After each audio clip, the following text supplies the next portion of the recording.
இயேசு கிறிஸ்துவின் நாமத்தில் உங்கள் அனைவரையும் அன்போடு கூட வாழ்த்துகிறேன். இன்றைக்கு நாம் தியானிக்க போகிற தலைப்பு, உன் உண்மையான அடையாளத்தில் எழுந்திரு. Rice in your true identity. வசனம் யோவான் 5:8. இயேசு அவனை நோக்கி, எழுந்திரு, உன் படுக்கையை எடுத்துக்கொண்டு நட என்றார். பாருங்கள், இந்த அதிகாரம் 38 வருஷம் வியாதி கொண்டிருந்த ஒரு மனிதன் சொஸ்தம் அடைதல் பற்றி தான் நம்ம பார்க்க போகிறோம். யோவான் 5:4 பார்த்தீங்கன்னா, ஏனெனில் சில சமயங்களிலே தேவதூதன் ஒருவன் அந்த குளத்திலே இறங்கி தண்ணீரை கலக்குவான். தண்ணீர் கலங்கின பின்பு யார் முந்தி அதில் இறங்குவானோ அவன் எப்பேற்பட்ட வியாதிஸ்தனாய் இருந்தாலும் சொஸ்தமாவான். பாருங்கள், இந்த 38 வருஷம் வியாதி கொண்டிருந்த மனுஷனும் அங்கே இருக்கிறான். பாருங்கள், இயேசு கிறிஸ்து அவன் படுத்திருந்ததை பார்த்து வெகு காலமாக இவன் வியாதியில் இருக்கிறான்னு சொல்லி தெரிந்து என்ன பண்ணுறாரு, அவன்கிட்ட போய் நீ சொஸ்தமாக வேண்டும் என்று விரும்புகிறாயே கேட்குறாரு. பாருங்க, இன்றைக்கி உங்களையும் என்னையும் இயேசு கிறிஸ்து நீ சொஸ்தமாக வேண்டும் என்று கேட்டால் என்ன சொல்லுவான்? ஆமாம் சொல்லுவான். ஆனால் இந்த நபர் என்ன சொல்கிறாருன்னா, 7ஆம் வசனம், அந்த வியாதிஸ்தன், ஆண்டவரே, தண்ணீர் கலக்கப்படும் போது என்னை குளத்தில் கொண்டு போய் விடுவதற்கு ஒருவரும் இல்லை. நான் போகிறதுக்குள்ளே வேறொருவன் எனக்கு முந்தி இறங்கி விடுகிறான் என்றான். அப்போது அவருடைய இருதயம் முழுவதும் எங்கே இருக்குன்னா, அந்த தண்ணியில், அந்த குளத்தில் நான் இறங்கணும், முந்தி நான் இறங்கணும், என்னை யாராவது கூட்டிகிட்டு போய் அதில் விடணும் அப்படின்ற ஒரு இதயத்தில் தான் ஒரு 38 வருஷமாக அங்கே படுத்து கொண்டு இருக்கிறான். பாருங்க, அவனுக்கு ஒருவேளை அது தெரியாமல் இருக்கலாம். இயேசு கிறிஸ்து நம்மக்கிட்ட வந்திருக்காரு, இந்த இயேசுன்றது யாருன்றது தெரியாமல் இருந்திருக்கலாம். ஆனால் பாருங்கள், இயேசு கிறிஸ்துக்கு தெரியுது இவனுடைய உண்மையான அடையாளம் என்ன என்று தெரிந்து என்ன பண்ணுறாரு, அவனுக்கு அவருடைய வல்லமையை வெளிப்படுத்துகிறார். எழுந்து உன் படுக்கையை எடுத்துக்கொண்டு நட என்று சொல்லுகிறார். உடனே அவன் எழுந்து தன்னுடைய படுக்கையை எடுத்துக்கொண்டு நடக்கிறான். ஹல்லேலூயா. இதை கேட்டுக்கொண்டிருக்கிற நீங்கள் யாராவது உங்கள் இருதயத்தில், நான் ஒரு பலவீனமானவள், நான் ஒரு பிரச்சனைக்குரியவள், எனக்கு இவ்வளோ பிரச்சனை இருக்குது, நான் இதுலேருந்து என்னால் மீளவே முடியல அப்படின்ற பொய்யான அடையாளத்தில் இருக்கலாம். ஆனால் இன்றைக்கு இயேசு கிறிஸ்து இந்த வார்த்தையின் மூலம் வெளிப்படுத்துகிறார்.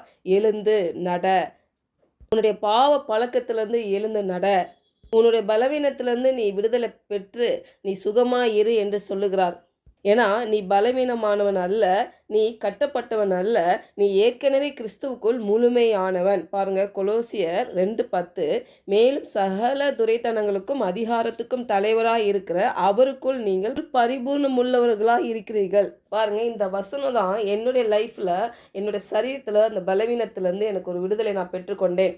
ஏதாவது சரீரத்தில் பலவீனம் வந்துக்கிட்டே இருந்தது பாருங்கள். மெடிக்கலில் போனோம், எல்லாம் சுகமாச்சு, அப்புறம் திருப்பி வேறு ஏதாவது பிரச்சனை வந்துகிட்டே இருந்தது.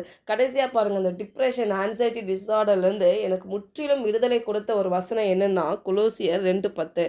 இந்த வசனம் தான் பாருங்கள் கர்த்தர் எனக்கு வெளிப்படுத்தினார். இந்த வாக்கு தத்தத்தை நான் சொல்லி சொல்லி சொல்லி என் பலவீனத்தை நான் மேற்கொண்டேன்.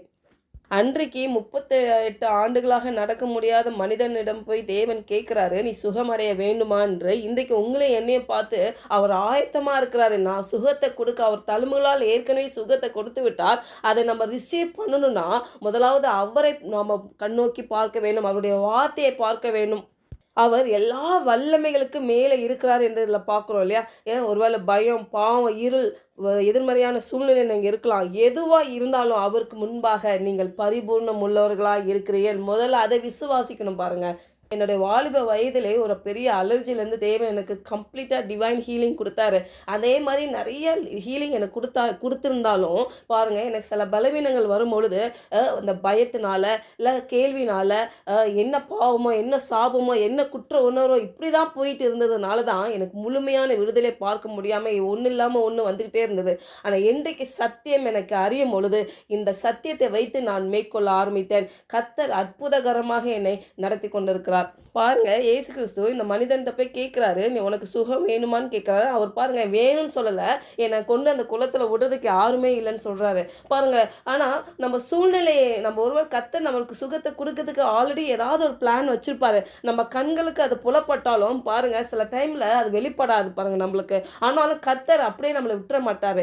நம்ம சூழ்நிலை எதுவாக இருந்தாலும் சரி, நாம் விடுதலை பெறுவதற்கு அவர் எவ்வளோ தூரத்துக்கு நமக்கு உதவி செய்ய முடியுமோ செய்து கொண்டுதான் இருக்கிறார் பாருங்களேன். அதனால தான் அவரை சார்ந்து இருக்கும் பொழுது, அவர் வாக்குத்தத்தத்தின் மேல் நம் கண்களை பதியும் பொழுது, நம்ம விசுவாசம் நம்ம எழும்பத்தக்க, விசுவாசத்துல வளரத்தக்க நம்மளை விட்டு கொடுக்கும் பொழுது அற்புதத்தை நாம் பெற முடியும். அந்த அற்புதத்தை சுலபமாக பெற முடியும் பாருங்க.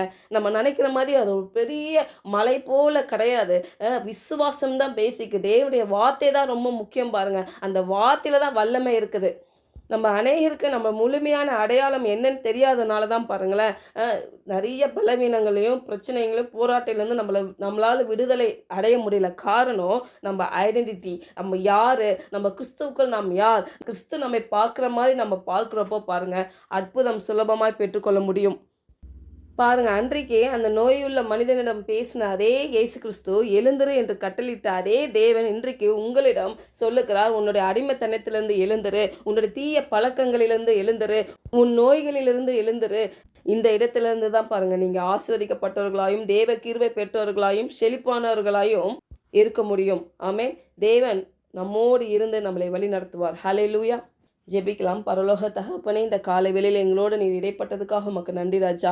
ஆண்டவரே, எங்களுடைய உண்மையான அடையாளத்தில் நாங்கள் எழுந்திருந்து ஆண்டவரை விடுதலை பெறவும், ஆண்டவர் வியாதியிலிருந்து ஒரு விடுதலை பெறவும், சுகத்தை பெறவும், ஆண்டவரே எங்கள் தேவைகளை ஆண்டவரை நீர் ஏற்கனவே சந்தித்தீர். ஆண்டவரை வார்த்தையை மூலமாக எங்களை இடைப்பட்டு நமக்கு நன்றி செலுத்துகிறோம் கர்த்தாவே.